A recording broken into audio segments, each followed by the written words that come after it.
Go. Hi, my name is Terry Phelps. I'm Travis's grandfather. I had the pleasure of spending 27 years in the United States Air Force. And my last couple of assignments, I had the distinct honor to command 2 air refueling wings during Desert Storm. One was the 1706 right over here in Cairo, and you have a map, you can see it, it's right on the Red Sea. If you know where the pyramids are, it's very close to them.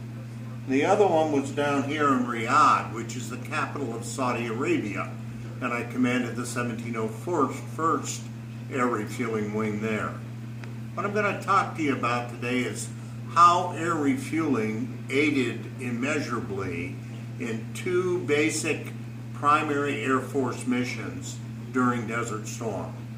One was air superiority, and that's dominance of the air over a little specific territory, and the last was air supremacy, where we had total control of all air operations. During Desert Storm, the majority of the time we had complete air supremacy. Why?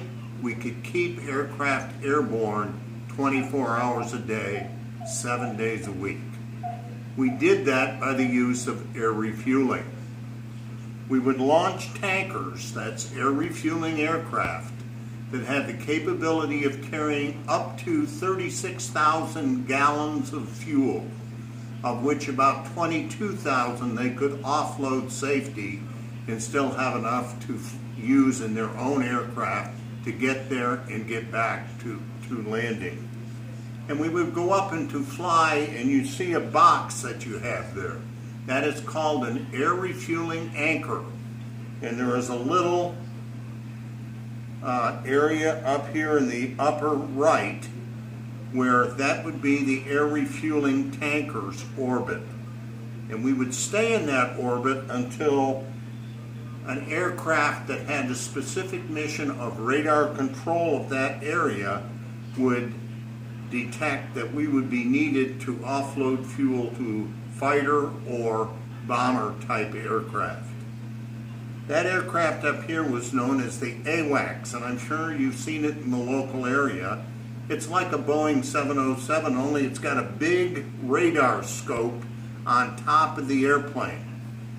That airplane had the capability of detecting our fighter aircraft and vectoring them to us.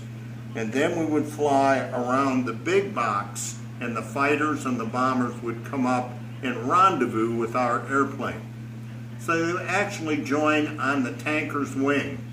And then one by one they would cycle to the back of the air refueling airplane, and our boom operator would drop his boom and then extend the nozzle out of it and actually plug that nozzle into the aircraft in flight. We did that at approximately 20 to 30,000 feet. It depends really on what type of airplane you're going to refuel, how high they can actually do air refueling. And so we would fill their airplane up with gas so they could prolong their mission from anywhere to 3 to 4 hours that they would normally fly to almost double that, 8 hours. So we would have continuous air coverage in this whole combat area of northern Saudi Arabia, southern Iraq, and then over in here we actually refueled and took the F-117s into Iraq when they went in and bombed Baghdad. We also refueled coming in this way the B-52s that were coming in from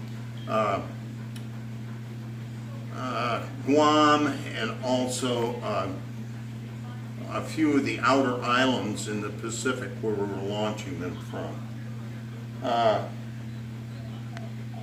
We had the capability, because of the sophistication of our weapons, of targeting any radar activity on the ground or any vehicular movement on the ground, and our weapons were good enough that we had a 1-to-1 kill ratio.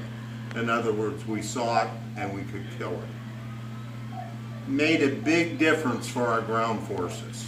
They didn't have to worry about any threat from the sky because we controlled the sky, which enabled our ground forces free movement where we could support them because we could even interdict the opposing ground forces that would be there to counter them. I think that's why we were so immensely successful. You have to realize that we had to stop after we crossed the Kuwaiti border, and that's because we were there based on a UN charter, and that was to repel the Iraqi forces that had invaded Kuwait.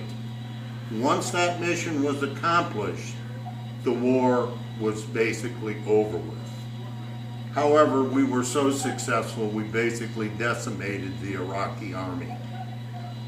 People say, why didn't we go forward to Baghdad at that time?